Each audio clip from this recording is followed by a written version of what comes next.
সুপ্রিয় দর্শক, আসসালামু আলাইকুম। আজকের পর্বে আপনাদেরকে আলুর চপ তৈরি করে দেখাবো। অল্প সময়ে এই মজাদার নাস্তাটি তৈরি করা যায়।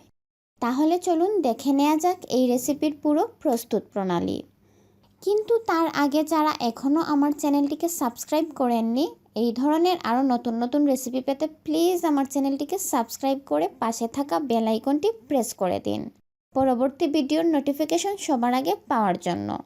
তো চলুন দেখে নেওয়া যাক কী কী উপকরণ লাগবে।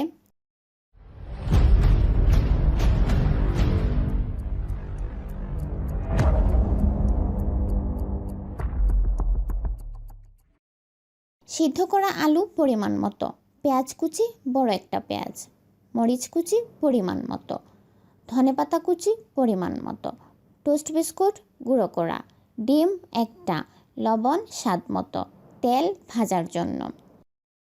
প্রথমেই আলুগুলোকে ধুয়ে সিদ্ধ করে নিতে হবে। তারপর আলুগুলোকে চটকে নিতে হবে। একে একে এর মধ্যে পেঁয়াজ কুচি, মরিচ কুচি, ধনেপাতা কুচি দিয়ে ভালোভাবে মাখিয়ে নিতে হবে। তারপর হাত দিয়ে পছন্দ মতো শেপ করে ডিম ও বিস্কুটের গুঁড়োয় কোট করে নিতে হবে। পরে কিছুক্ষণ ফ্রিজে রেখে দিতে হবে ফ্রিজিংয়ের জন্য। এরপর কড়াইয়ে তেল দিয়ে ভালোভাবে গরম হলে তেল চপগুলোকে বাদামি করে ভেজে নিতে হবে। ব্যাস, তৈরি হয়ে গেল মজাদার আলুর চপ।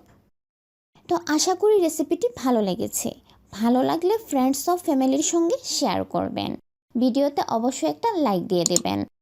আজকের মতো এখানেই বিদায় নিচ্ছি। আল্লাহ হাফেজ।